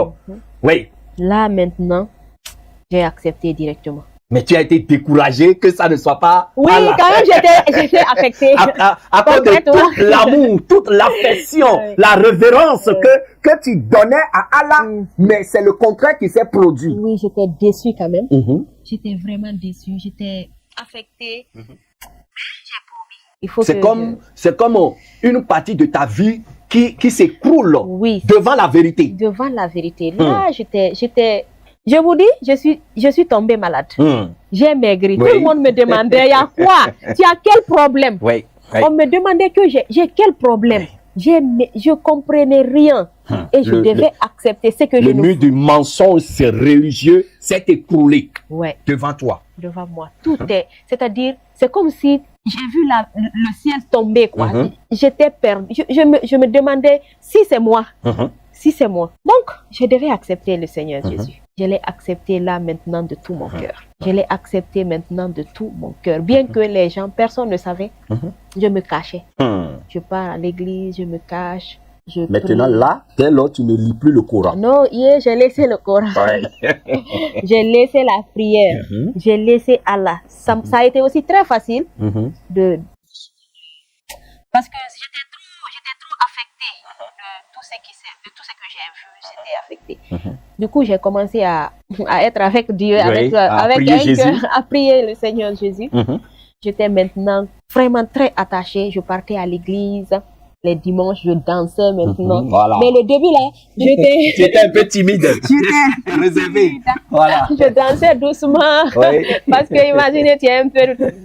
Je dansais. Tu te moquais Oui. dès avant, mais maintenant, tu es plongé dedans. Là, je suis plongée Yes. dedans. Je dansais doucement. Alléluia. Je dansais doucement. Finalement, on me prêchait la parole. Yes. Jusqu'à ce qu'un jour, un homme de Dieu il m'a prêché la parole. Mais je vais revenir là, c'est au niveau des persécutions. Donc maintenant, quand je suis devenue chrétienne, j'étais contente finalement. Finalement, j'ai eu le goût. C'était comme si on a rallumé Yes. la flamme de C'est ça Christ même. à moi. J'étais devenue contente. Ouais.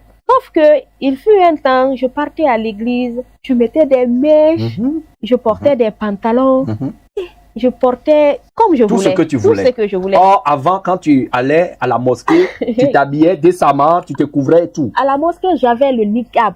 Ça, c'est spécial Yes. mosquée. Ça, je couvre juste, c'est juste mon visage, mes mains, c'est ça seulement qui sortait. Quand je partais à la mosquée à 19h, je restais là-bas jusqu'après la prière de 20h pour rentrer à la maison. Et je m'habillais décemment. Décemment, oui. Décemment. Ça même, ça traînait, hein.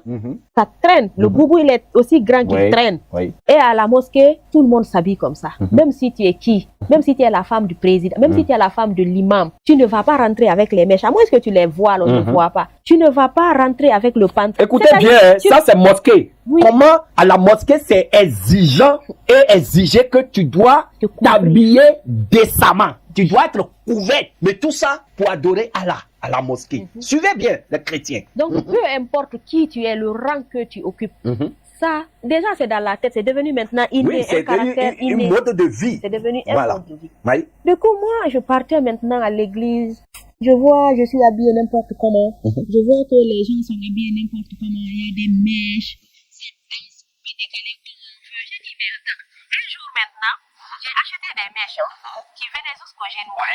Parce que je me suis dit que peut-être... Personne n'en parle à l'église, c'est pas Je me suis interdit. dit que peut-être- On n'a jamais prêché sur ça et tu vois les autres, tout le monde en mèche. Et toi aussi, tu veux rentrer dans ce style de vie. Oui, Voilà. j'ai acheté des C'est mèches. une honte hein, pour le peuple de Dieu. J'ai porté des mèches qui sont venues jusqu'au genou, avec un pantalon et qui a des trous derrière. Oui. Ce jour-là, consciencieusement, j'étais frappée. Dès que je suis rentrée à la maison, non, j'ai dit, mais attends, est-ce que le vrai Dieu, Voilà. Tu le commences Dieu- à te poser les oui, questions. oui, le Dieu qui a créé la terre et les cieux, est-ce que lui, il peut être dans ce désordre dans lequel je suis comme ça, là? Point d'interrogation. J'ai dit non. Ça, il y a anguille sous roche. Il y a un problème. Soit c'est les gens qui le font par plaisir, ou bien, mais je ne crois pas que le créateur de la terre et des cieux, qui ne m'a pas donné ces mèches-là, je peux les mettre et qu'il soit content de moi. Je porte le guin serré, je vais à l'église. Je dis maintenant, quelle est la différence entre boîte de nuit et église? C'est la question là que je me suis posée. Mais j'ai dit néanmoins, ce n'est pas grave. Comme je ne sais pas, je viens d'arriver, je suis étrangère, je vais suivre le rythme. Mais comme... Suivre le rythme Oui. de ce qui se passe dans l'environnement là. Voilà. Et suivre ça. Et c'est normal. Si tu viens dans un environnement et les gens marchent sur la tête, toi aussi, tu vas trouver normal que, donc ici, on marche sur la tête. Et toi aussi, tu vas commencer par marcher sur la tête. C'est ça le désordre dans l'église de Christ aujourd'hui. Oui. Donc, je portais moi aussi, jusqu'à ce que moi, je me suis dit, j'ai dit vraiment, maintenant, dans mon lieu de travail, tout le monde savait que j'étais chrétienne. C'était devenu un Parce scandale. que le niqab a disparu et les mèches sont apparues. Oh, c'est l'image qu'ils ont des chrétiens. Oh, ça ne devrait pas être ça. Non, même quand j'étais musulmane, Oui. je portais au lieu de travail. Ok. Mais c'était pas aussi grand. Ok. Mais quand je suis devenue chrétienne, c'est devenu un peu pire. C'est devenu mais flagrant directement, maintenant. mais directement, ça m'a tiqué. J'ai dit, comment je peux être comme ça? Regarde, les chrétiens, les gens qui me disent que je suis devenue chrétienne, qu'est-ce qu'ils vont dire du Seigneur Jésus? Ils vont dire qu'il m'a rendu comme une Tu es devenu, tu as quitté peut-être le meilleur pour rentrer dans le pire. Dans le pire, j'ai dit non, je ne peux pas faire ça au Seigneur Jésus. J'ai dit non, si lui il m'a aimé jusqu'à ce point, moi je ne dois pas lui détester jusqu'à ce niveau. Donc, ce que je vais faire, je me conseillais maintenant seul. Hein. J'ai dit donc, ce que je vais faire, au moins quand je pars au lieu de travail, je dois m'habiller bien. Pour qu'il sache. Au moins pour cacher cette affiche-là, cette image-là. Pour qu'il sache que c'est pas être chrétien, c'est pas pas être une personne de débauche. Voilà. Donc maintenant, j'ai commencé à porter des pantalons, mais plus larges. Plus large. J'ai commencé à attacher ma tête. J'ai commencé à m'habiller un peu bien. Jusqu'à ce qu'un jour, j'étais tellement habillée comme une femme. J'étais bien habillée comme... Décente, tout ça là, oui. Je me suis croisée avec le directeur. Il dit, mais attends, tu es musulmane ou bien tu es chrétienne? Que je suis confuse. Regarde, c'est pas comme ça les chrétiens s'habillent. Je lui ai dit, non, tu te trompes. Hein? J'ai dit, dans les conditions normales, les chrétiens doivent s'habiller comme ça. C'est ce qui est... Mais je ne savais même pas. Personne ne t'a prêché sur ça. Pour le moment, je ne savais pas. Donc, le temps, ça passait. Moi aussi, je me battais, je me faisais violence pour que vraiment je puisse être un peu... Pour que les gens m'apprécient avec ma nouvelle religion. Jusqu'à ce qu'un jour, mon mari, il suivait, je ne sais pas, il suivait sur le net la chaîne Jésus revient TV. Du coup, il m'a appelé, il a dit, moi, je suis une église là, mais les gens là, ils sont bien. Ils sont bien. Alléluia. Oui, il a dit, il m'inspire confiance. Il m'inspire vraiment confiance. Parce que quand j'ai été nouvellement chrétienne, j'ai rencontré des hommes de Dieu qui m'ont découragé beaucoup. Du coup, il a dit que vraiment, il faut un jour partir là-bas. J'étais contente, j'ai dit d'accord. Du coup, il m'a donné le numéro d'un frère qui est à Keitaya. Je l'ai appelé, je suis allée. Mais quand je suis allée, j'étais impressionnée. J'ai vu des femmes qui n'avaient même pas de boucle d'oreille. Pour la première fois que tu vois des chrétiens comme ça. Elles n'ont pas de boucle d'oreille. Elles sont habillées, même les oreilles à couvert. J'ai dit donc il y a ça aussi au Seigneur Jésus-Christ. Oui. J'ai dit tiens, j'ai dit d'accord. Là maintenant, je vous jure, quand je suis rentrée dans l'église, j'étais contente. Je me suis sentie bien. J'ai dit s'il y a ça, c'est que le Seigneur Jésus aime ça encore. Alléluia. Je disais que le Seigneur Jésus, il aime ça aussi. Il aime le mode vestimentaire là. Après, quand je suis rentrée, je dis à moi, l'église là, les gens sont bien. Tout le monde est propre. J'ai dit, même les hauts talons, il n'y a pas. Ah oui? J'ai dit, moi-même, on m'a levé mes boucles d'oreilles. Ah ouais? J'ai dit, j'ai ôté mes boucles d'oreilles. Oui. Il dit, ah bon, j'ai dit oui. J'ai dit, moi, je veux aller là-bas encore. Alléluia. Mais il a dit que non, tu sais, toi, on doit te surveiller parce que Satan te réclame beaucoup. Je ne sais pas d'abord qu'est-ce que c'est que cette église. Donc, tu vas rester tranquille. Il faut aller là où tu pries. J'ai dit d'accord, je partais maintenant. Moi aussi, je partais là-bas. Finalement, un jour maintenant, je me suis mise à prier. Je priais le matin de dimanche pour aller à l'église. Du coup, quand je priais, c'était comme si Dieu voulait que je parte à Jésus revient. J'ai appelé directement mon mari. J'ai dit, c'est comme si aujourd'hui là, je veux aller prier à l'église Jésus revient.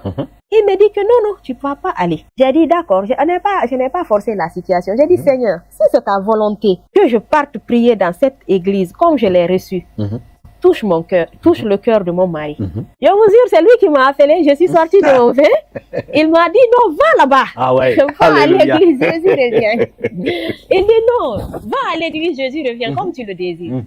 Donc, j'ai appelé directement. On m'a dit que non, il y a une église tout près, au niveau du camp, parce que j'habite tout près du camp. Très bien.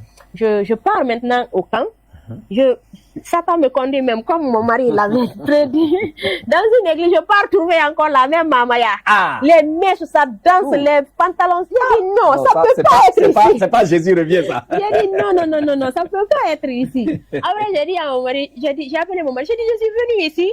C'est un peu différent de... Tu as demandé une église Jésus revient qui se trouve dans le camp, mais les gens pensaient que c'est la même église. Et ils t'ont orienté vers une autre église. Une autre église qui est dans le camp aussi. Qui est dans le même quartier. Dans le même camp. Très bien.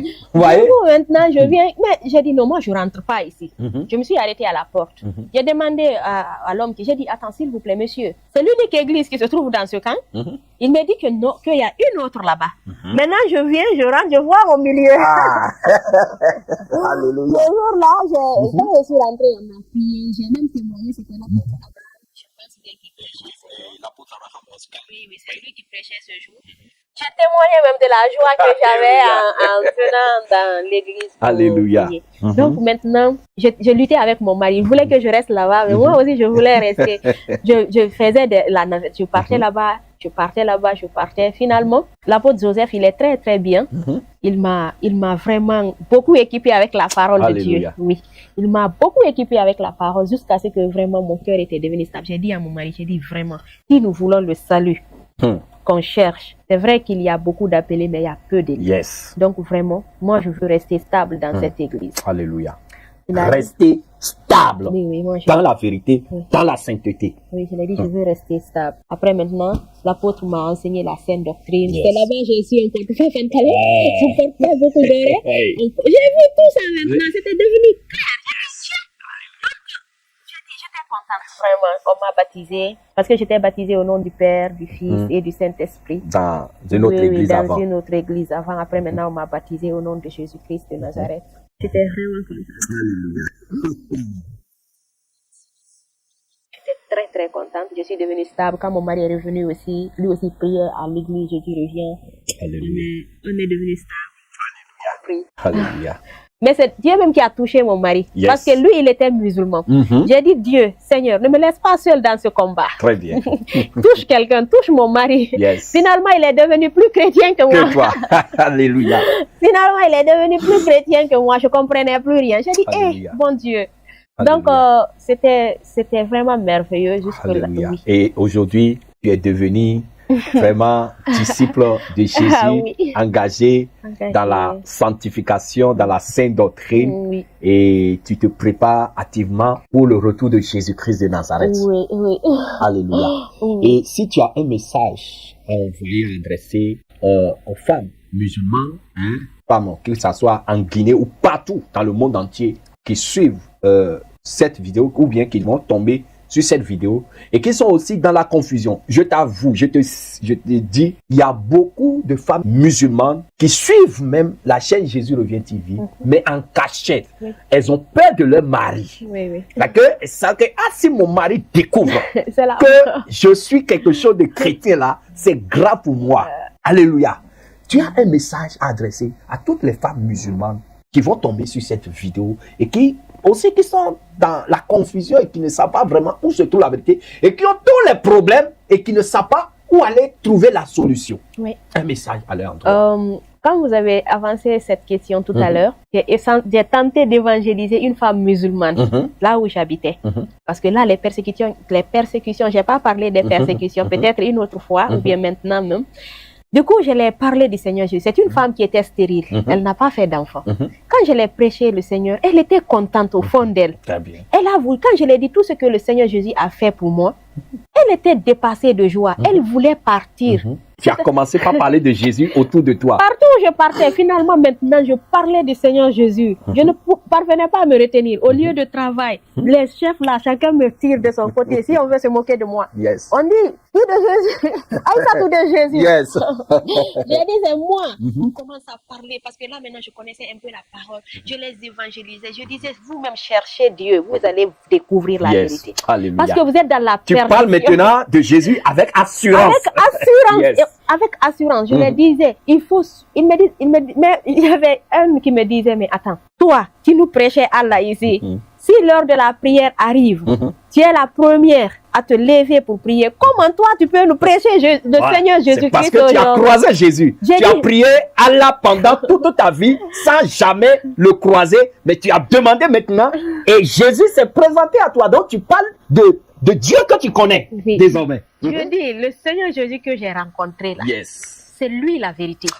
C'est lui le chemin, c'est lui la vie, c'est lui la vérité. C'est lui qui peut sauver quelqu'un. Si vous n'avez pas Jésus, vous allez périr dans l'enfer. Et puis je dis ça avec autorité. Il s'arrête, il me regarde, ils sont perdus. Il dit, mais c'est toi qui nous parles. Il y a un qui dit déjà, il dit, mais attends, tant que, même si vous me dites que Aïssa, tu es devenue chrétienne, tant que ce n'est pas elle-même qui me dit qu'elle est chrétienne, je ne peux pas croire. Je ne vais pas accepter. Il faut qu'elle-même, même au téléphone, si on parle, on communique au téléphone, je ne peux pas accepter.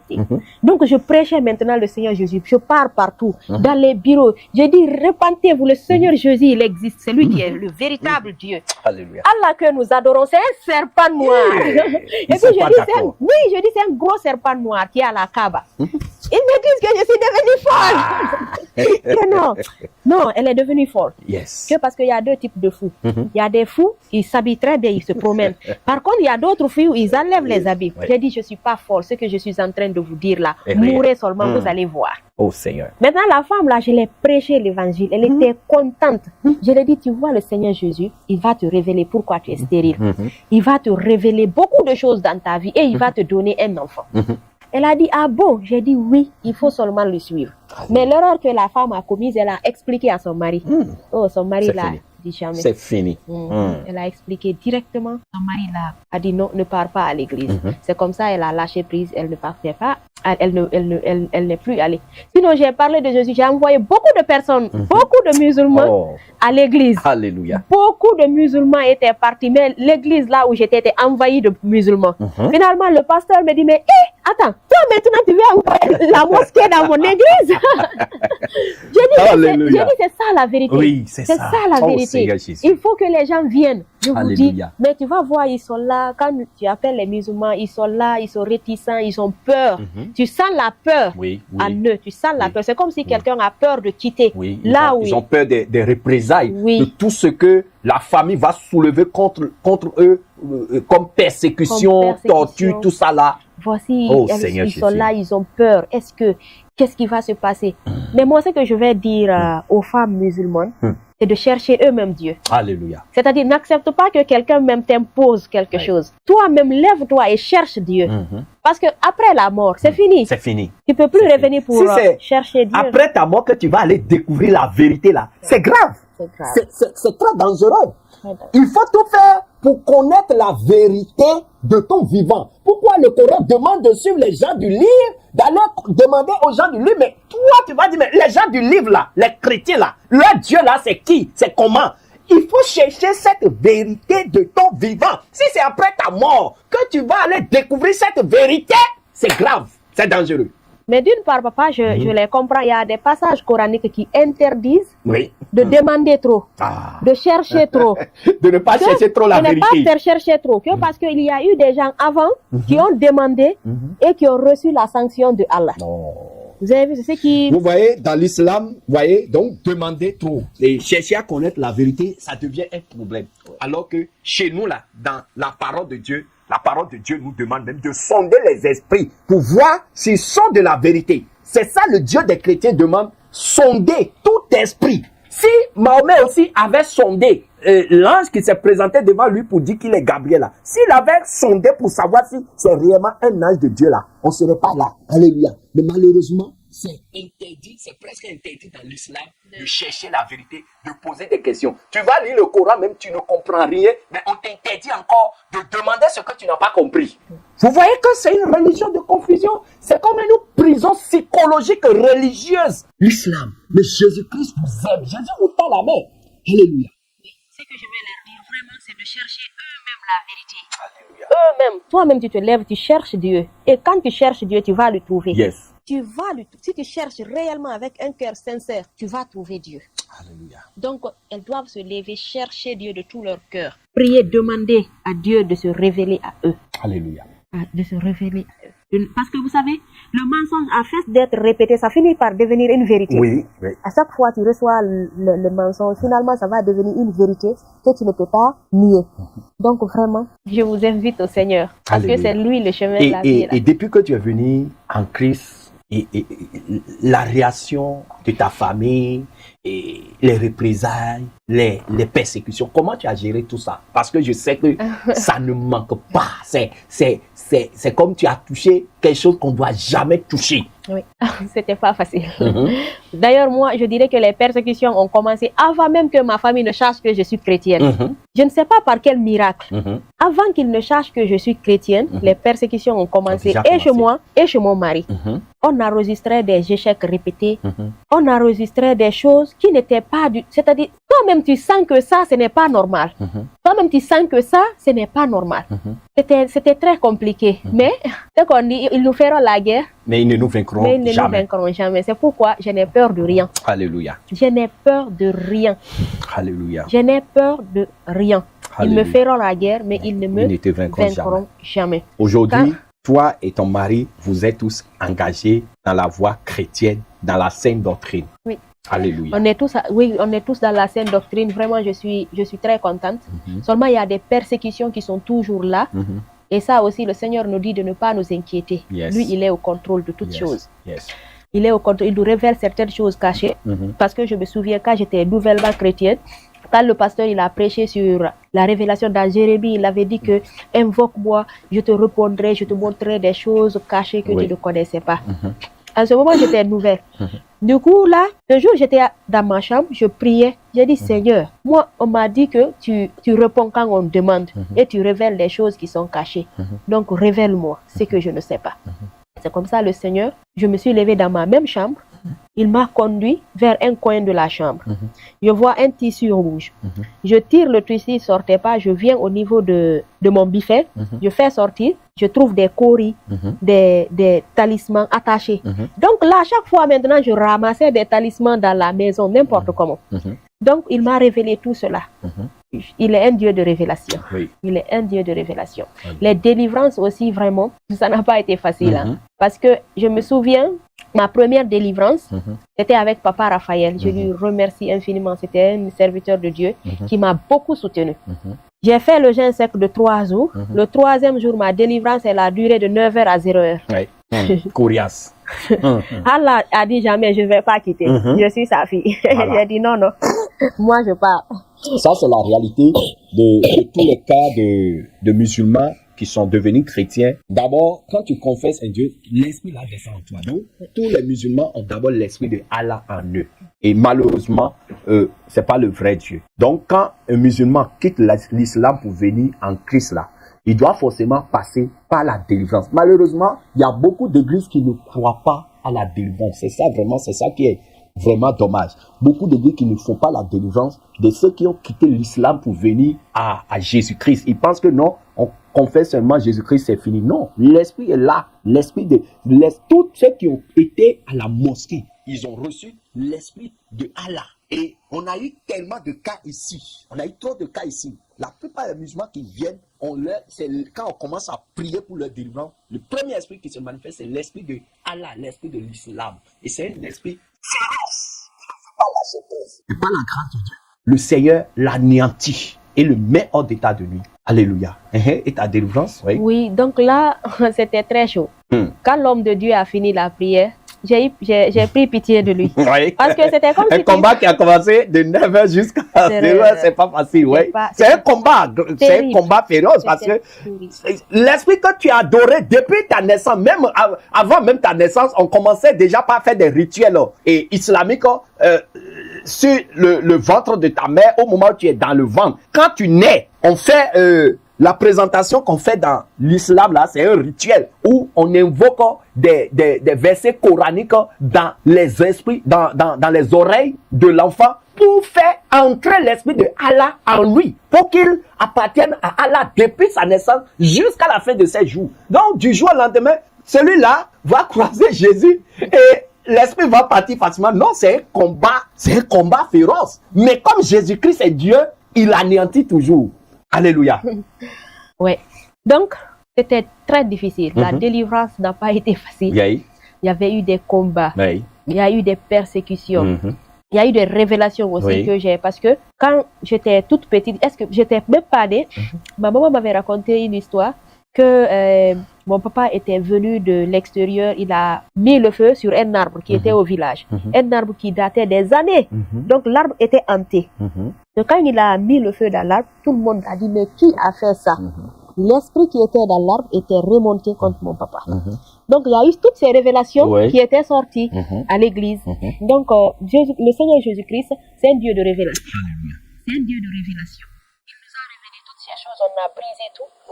On a brisé tout ce qui s'était passé. L'esprit disait seulement qu'il va me tuer, que je ne dois pas vivre. Il regrette. Il disait qu'il regrette pourquoi il m'a uni avec mon mari, que c'est sa plus grande déception. Vraiment, il était vraiment tourmenté. Il était vraiment déçu. Maintenant, mon mari était venu. Ça n'a pas été facile aussi quand il est venu. J'ai fait des accidents pour trouver une seule maison. Il fallait que je fasse accident pour trouver une maison d'habitation. les persécutions sont devenues tellement énormes. Là où j'habitais, mais mon frère qui a su pour la première fois que j'étais devenue chrétienne, il m'a appelé, il a dit, tu m'as déçu. Quand il m'a dit que moi-même je ne savais pas pourquoi, parce que je sais que personne ne sait, moi je suis dans la cachette. Il dit, j'ai appris que tu pars à l'église. J'ai dit non. En ce moment, c'était nouvel. J'ai dit, hey, non, j'ai dit, c'est faux. J'ai dit non. Après, maintenant, moi-même, j'ai dit, pourquoi je vais faire ça? J'ai dit non. Je l'ai rappelé, j'ai dit, je suis chrétienne. Très bien. Je suis chrétienne, très bien. Après, mon premier frère aussi m'appelle. Il dit qu'il faut que je disparaisse en Guinée. Seigneur Jésus. Il dit, tu vas disparaître en Guinée. Ou bien partout où je te rencontre, je te tue. J'ai dit, la Guinée, c'est parce que Allah permet, voilà. Il dit, sinon, partout où je vais te rencontrer, je vais t'éliminer. Sors de la Guinée. J'ai dit, non, je ne vais pas sortir de la Guinée. Un jour maintenant, un matin, je vois ma soeur et mon frère débarquer pour me déloger. Là où j'étais. Pour me déloger. Carrément, mais ils sont venus, malheureusement, la vieille n'était pas là, le gardien était là. Maintenant, après, il a commencé à craquer. Mon mari, c'est un grand protecteur. Il a calmé la situation. Mon frère est parti. Il a calmé la situation. Mon frère est parti. Ça a continué comme ça. La vieille en question, tellement que les persécutions étaient devenues énormes, je ne sais pas. Rien ne s'est passé entre elle et moi. Elle me dit seulement de sortir. On me déloge. Je quitte. Donc, toute la famille s'est vraiment remontée contre toi. C'était compliqué. Tout le monde s'était révolté. Même les gens que je ne connaissais pas me rejetaient finalement. Après maintenant, je quitte cette maison. J'ai cherché la maison. Difficilement, en ce moment même, je me souviens, j'étais enceinte 9 mois presque. Sous la pluie, je cherchais la maison. C'était difficile. Quand je n'ai pas eu la maison rapidement, mais finalement, j'ai eu une autre maison. Mais où? C'était pas facile. Je suis restée un peu dans la maison. Finalement, quand j'ai accouché, la femme, j'étais chez la jeune sœur de mon mari. Ma maman, quand elle a su que j'étais là-bas, elles sont venues. Ils ont envoyé la femme là à la gendarmerie. Ils ont dit qu'il faut qu'elle montre où je suis. Elle a dit, non, je ne peux pas vous envoyer là où elle est, mais je peux l'appeler, elle va venir. Elle m'a appelé, elle a dit, ma belle, si tu ne viens pas, on va m'emprisonner. Donc, viens. Oui, je suis venue. Quand je suis venue, là, moi, on m'a envoyé à la gendarmerie directement. J'étais nourrice. On m'a envoyé à la gendarmerie. Oui. Juste parce que tu as quitté l'islam pour te donner à Jésus. Est-ce que c'est une infraction? Est-ce que c'est une... J'ai pas compris. C'est une infraction ou bien quoi? C'est un délit. Seigneur Jésus. Oui. On m'a envoyé à la gendarmerie. C'est là maintenant, il y avait un élage. Lui, je l'ai parlé de Jésus. Mais quand on partait dans la voiture, j'ai prêché le Seigneur Jésus aux gendarmes. Encore même. Le gendarme m'a écouté. Quand j'ai fini, il a dit, mais attends. Et puis tu dis vrai. Et puis, attends, ce que tu es en train de me dire là, c'est vrai? J'ai dit, oui, le Seigneur Jésus, il sauve. Le gendarme qui était remonté, parce que vraiment, on l'a dit que j'ai abandonné ma famille. C'était ça maintenant dans la bouche de Seigneur Jésus. J'ai abandonné. Il m'a dit, mais toi, tu es sur le droit chemin. Il m'a dit comme ça. Donc, je suis allée, les gens qui m'ont mis, j'ai pris, ils ont dit, laissez celle-là tranquille. Laissez-la rentrer à la maison.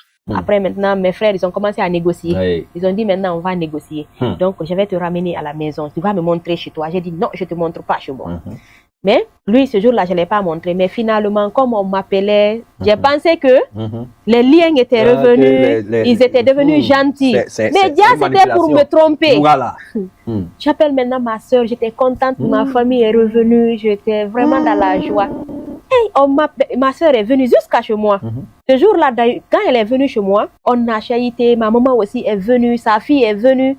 Ils ont connu chez moi, ils sont repartis. Déjà, c'était un piège. Un piège. Oh Seigneur Jésus. Ils sont venus, elle a même laissé sa fille ce jour-là. La fille a dit qu'elle ne rentre pas, elle va dormir avec moi. Elle est rentrée. Le lendemain, c'est mon frère qui m'appelle, il m'a informé qu'il y a un imam qui est décédé dans le quartier. J'ai dit, quel imam? Il m'a expliqué, on s'est donné des condoléances, tout. J'ai dit, mais envoie ton fils, lui, il va rester ici un peu. Il a dit que non, comme il y a... En tout cas, on a parlé, c'était bien. Moi, j'ai dit que c'était bien. Et ma soeur vient le lendemain, le surlendemain à la maison. Elle vient le matin très tôt. Mais je devais aller faire vacciner mon enfant. Quand je suis allée, je lui ai dit que, attends-moi, je ne dure pas. Il y a le manger, il y a tout, je ne dure pas, je reviens. Quand je suis revenue, ça n'a pas duré, je vois mon frère rentrer. J'ai vu vu mon frère, j'ai souri parce que je sais que tout va bien. Je viens de parler avec mon frère. Ça n'a pas duré, je vois un gendarme entrer. Encore. Oui, un gendarme entrer. J'ai ri parce que toujours, moi dans mon cœur, tout va bien. Vu que mon frère, il est toujours avec les gendarmes, il aime beaucoup les gendarmes, il est tout le temps collé avec eux, à eux. Du coup, maintenant, je vois maintenant le salon envahi de corps habillés, avec des pistolets.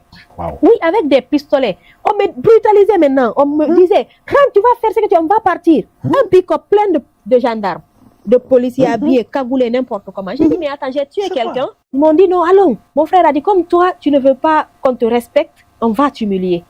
Du coup, on m'a pris comme ça. J'ai laissé mon enfant avec la fille qui était avec moi. Nous sommes allés. Quand on est parti à la gendarmerie, j'étais assise là-bas. Du coup, on a envoyé mon enfant. Parce que ma soeur a tiré l'enfant de force. Il faut qu'on rentre à la maison. Après, j'ai prié. J'ai dit, Seigneur, toute langue qui se lève en justice contre moi, je la condamne au nom de Jésus. Hey. J'étais assise même. Le gendarme là m'a regardé, je priais, je prononçais. Après, il a dit à mon frère que votre soeur là, celle-là, c'est fini. Celle-là. Elle est irrécupérable. C'est ce que vous allez faire. Le conseil que je vous donne, laissez-la. Et puis, si vous continuez à pourchasser la femme là, elles ne sont pas porter plainte, vous allez périr en prison. Parce qu'ils sont mariés légalement. Donc, elle est majeure aussi. Du coup, eux-mêmes, ils ont réfléchi. Maintenant, elle a commencé à faire sortir les photos de souvenirs. C'est ma fille, c'était comme ça. Du coup, vraiment, ça, c'était devenu très chaud. C'était devenu très tendu. Depuis lors, j'ai eu peur maintenant de les montrer, là où j'habite. J'ai eu peur, j'ai pris vraiment peur de les montrer. Sinon, je les aime beaucoup. Je les aime beaucoup. Mais c'est compliqué, c'est difficile. C'est très difficile. Vraiment, dans toutes ces choses, le Seigneur Jésus nous a promis, ils vous feront la guerre, mais ils ne vous vaincront jamais. Il a dit, vous aurez des persécutions, vous aurez des tribulations, mais sachez que j'ai vaincu le monde. Alléluia. Tu as un dernier mot à l'endroit du peuple de Dieu, de la famille. Jésus revient et voilà, et qui va suivre ce message. En fait, ce que moi je vais dire à ceux qui sont aux fidèles, aux fidèles de Jésus revient, il est écrit dans la parole, beaucoup sont appelés, mais peu sont élus. Moi, j'étais parmi les appelés. Ça, j'étais convaincu que j'étais appelé. Mais être élu, c'est autre chose. Ça, c'était autre chose. Parce ça a été un combat pour toi. Ça a été un combat pour moi. Il y a beaucoup de chrétiens qui sont dans des églises qui ne sont pas dépouillés. Si nous maintenant, parce que je suis de la famille, nous avons la grâce, parce que c'est une grâce. La grâce de connaître la sainte doctrine. Il faut se réjouir. Il faut se réjouir. Amen. Il faut accepter la sanctification du cœur. Accepter de se dépouiller. On ne le fait pas pour le Seigneur d'ailleurs. Premièrement, on le fait pour nous. Oui, c'est ça. On le fait pour nous. C'est ça. Donc vraiment, restez, sachez que à Jésus revient, vous avez le salut. Si quand même vous respectez ce qu'on vous dit c'est-à-dire, au fait, vous savez, il y a de ces personnes, si c'est devant les gens, ils se montrent comme s'ils sont parfaits. Mais s'ils restent seuls, or le Seigneur Jésus, il voit tout. Ce qui est caché, il sait. Ce qui est apparent, il sait. Ne fais rien à cause d'un serviteur de Dieu. Non. Tout ce que tu fais, fais-le entre toi et le Seigneur. Tout ce que tu fais, ne dis pas que je fais ça pour que le serviteur m'apprécie, pour qu'on parle bien de moi. Tout ce que tu fais, fais-le pour ton âme. Oui, pour ton âme et pour le Seigneur. Moi, quand j'étais musulmane, j'ai préféré me garder. Je ne l'ai pas fait pour quelqu'un, je l'ai fait parce que j'avais l'amour de Dieu. Maintenant, celui qui a la grâce, qui est dans la lumière, lui ne peut-il pas faire autant? Il peut faire autant. C'est ça. Donc, vraiment, il ne faut pas aussi, il faut éviter beaucoup les fétiches. Ça, je conseille ça beaucoup. Parce que les fétiches, quand tu as un problème, la première personne à qui tu dois penser, c'est au Seigneur. C'est au Seigneur directement que tu dois penser. C'est pourquoi moi, malgré que j'avais des problèmes, j'étais chez Allah. Mais dès que j'ai eu les problèmes, j'ai directement regardé Allah. Je n'ai pas regardé les fétiches, je n'ai pas regardé une personne. Mais j'ai regardé automatiquement Allah. C'est ce que aussi je veux que les chrétiens fassent. Si vous avez des problèmes, tournez-vous directement au Seigneur. Alléluia. À la Sainte Bible, là vous aurez la solution parce qu'il est le Dieu de la solution. Alléluia. Il est le Dieu de la solution. Mais si vous sautez sur le Seigneur, vous partez directement, vous focalisez aux fétiches, c'est là que vous allez rentrer dans des liens qui vont condamner vos âmes et ça va être difficile. Donc vraiment, je suis dans la joie d'être dans cette église. Je sais que tout le monde doit être dans la parfaite joie de connaître la sainte doctrine. Être chrétien est une chose, mais être dans la sainte doctrine aussi en est une autre. En est une autre et surtout persévérer. Alléluia. Persévérer jusqu'à la fin. Parce que tant que l'enlèvement n'est pas là, ne dis pas que tu es sauvé. Oui. Tant que tu n'es pas enlevé. C'est le jour de l'enlèvement que tu vas dire, ah, je suis sauvé. Alléluia. Voilà, peuple de Dieu, nous bénissons vraiment le Seigneur pour ce témoignage très, très édifiant. Et sa vie passée au présent, et de l'islam à Jésus-Christ, son parcours, tout ce que le Seigneur a expérimenté avec elle et comment le Seigneur l'a amené dans la sainte doctrine. Elle vient de nous présenter cela dans son témoignage. Peuple de Dieu, je sais que tu es touché. Toi qui as suivi ce témoignage, tu es touché. Et il y a un point très marquant dans son témoignage, c'est que quand elle a quitté l'islam directement, elle a été dans une église où sa délivrance avait commencé. Mais à cause de la sanctification, la délivrance n'a pas été faite. Et le Seigneur lui-même va commencer maintenant à la guider jusqu'à l'amener à Jésus revient, où elle a reçu sa délivrance au total. Peuple de Dieu, c'est pas à négliger. Si tu viens à Jésus-Christ, tu dois aussi te sanctifier. Tu dois aussi te dépouiller des choses du monde. Voyez, dans son service, les gens ont remarqué que quand elle était dans l'islam, elle s'habillait décemment, mais quand elle est devenue chrétienne, elle a commencé à se négliger jusqu'à ce que elle-même s'est ressaisie parce qu'elle a rentré, on traite les chrétiens de façon négative à cause de l'habillement. Peuple de Dieu, ça doit vraiment nous servir de leçon. Malheureusement, dans l'église du Seigneur aujourd'hui, les hommes de Dieu ne prêchent pas la sanctification, le dépouillement. On dit seulement, Dieu ne regarde pas le corps, Dieu regarde le cœur. Donc, ça fait que chacun peut s'habiller comme il veut pour venir à l'église. On ne fait plus la différence entre l'église du Seigneur et les boîtes de nuit. On ne fait plus la différence aujourd'hui entre femmes chrétiennes et femmes prostituées. Et c'est dommage. Il faut que cela change. Parce que la parole de Dieu a été claire. Rien de souillé ne peut entrer au ciel. Et la parole dit encore dans le livre de l'Apocalypse, dehors les chiens, dehors les abominables, dehors les impudiques, dehors les menteurs, et dehors quiconque aime et pratique l'idolâtrie. Donc, vraiment, peuple de Dieu, c'est sur ce message que nous bénissons vraiment le Seigneur pour ce témoignage. Et dire à tous ceux qui vont suivre ce message de partager pour que ça touche quelqu'un. Si vous avez des amis musulmans, des parents musulmans, des contacts musulmans, partagez partout pour que ce témoignage puisse les toucher, pour que la manière dont elle a prié, elle a demandé, je veux connaître où est le vrai Dieu, et le vrai Dieu s'est révélé à elle pour la sortir de l'islam, pour la mener à la lumière de Jésus-Christ. Que tous ceux qui vont suivre ce témoignage, qu'ils fassent le même exercice. C'est simple à faire. Il faut le faire. Il faut prier la manière dont vous priez Allah avec zèle, avec cela. Prenez seulement un moment pour prier, pour dire, bon, moi aussi, je vais expérimenter, je vais connaître où est le vrai Dieu. Le vrai Dieu va se révéler à vous. Il s'est révélé à plusieurs personnes qui sont aujourd'hui dans la vie, la marche chrétienne. Vous aussi, il va se révéler à vous. Alléluia. Seigneur Jésus, grand Dieu, grand roi, Papa, nous voulons te dire merci. Merci, Seigneur, pour ta fille que tu as utilisé pour témoigner, pour partager ce témoignage qui va impacter des vies.